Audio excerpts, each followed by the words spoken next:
बहिणीच्या निकषात बदल केले, त्यामुळे अनेक महिला त्या लाडक्या बहिणी आहेत ह्या लाभापासून वंचित राहू शकतात।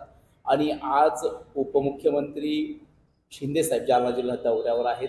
कसं पाहता यांच्या या राजकारणाकडे, दुटप्पी भूमिकेकडे? खरं तर कुठेतरी लाडक्या बहिणींची मोठी फसवणूक, निवडणुकीच्या तोंडावर गाजर दाखवायचं, निवडणुकीच्या तोंडावर कुठेतरी गोंजारण्याचा प्रयत्न होता।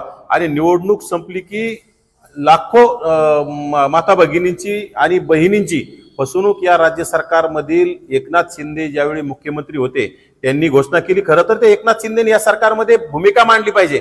ज्या मुख्यमंत्र्यांनी महिलांना तुम्ही लाडकी बहीण योजना लागू करता आणि आज लाखो महिलांना त्याच्यापासून तुम्ही दुरावता, पुरा 2.5 लाखापेक्षा जास्त उत्पन्न असलं की त्यांच्यासाठी निकष लावण्यात आले की त्यांचं बंद होणार।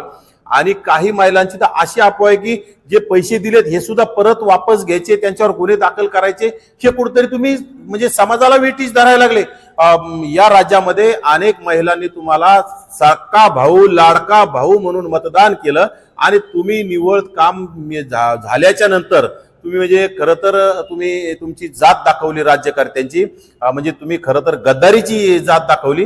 हे चुकीचं आहे। खरं तर आज जिल्ह्यामध्ये एकनाथ शिंदे येत आहेत, त्यांच्या म्हणजे खरं तर त्या मेळाव्याला त्यांनी असं सांगितलं की 2-5 हजार महिला येतील, पण मला असं वाटतं की तिथील महिला खरं तर एकनाथ शिंदेला काळे झेंडे दाखवतील, कारण की त्या महिलांची फसवणूक झाली, त्या महिलांची दिशाभूल झाली आहे। खरं तर तुम्ही निवडणुकीसाठी जर असा होत असेल तर खरंच राज्य सरकारवर सुद्धा कुठेतरी गुन्हा दाखल झाला पाहिजे।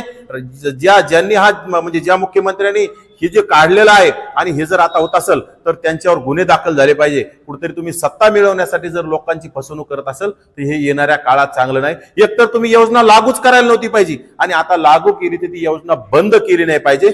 सर्व बहिणींना ती योजना लागूच राहिली पाहिजे। देताय किती तुम्ही? 1500 रुपये देता आणि 1500 रुपयात तुम्ही त्याच्यात तत्वता निकष लावायला आले, त्याच्यामध्ये तुम्ही पात्र अपात्र ठरवायला आले। हे अत्यंत म्हणजे चुकीचं आणि तुम्ही कुठेतरी लायकी काढल्यासारखं, काही माता भगिनींची तुम्ही लायकी काढल्याचा हा प्रकार आहे। परंतु येणाऱ्या काळात या गोष्टीचा सरकारला फटका बसेल, त्यामुळे सरकारनं कुठेतरी या गोष्टीला आवर घालावा आणि सकल बहिणीला आणि सरसकट बहिणींना तुम्ही जे काय लाडकी बहीण योजना लागू करावी त्यामध्ये दुजाभाव करू नये असं माझं मत आहे। सत्तेपूर्वी त्यांनी जे आहे त्यावेळेस 1500 रुपये दिले होते, मात्र सत्ता आल्यानंतर आम्ही 2100 रुपये देऊ, अद्याप आणखी लाडक्या बहिणीच्या खात्यात पैसे जमा झाले। 2100 जाऊ द्या हो, 1500 द्यायलाच त्याच्यामध्ये त्यांनी निकष लावले, त्याच्यामध्ये तुम्ही पात्र आहात अपात्र आहात ते त्यांनी सुरू केले। अनेक महिलांचे पैसे वापस घेऊ अशा भूमिका आवावड्या उठवल्या जात आहेत।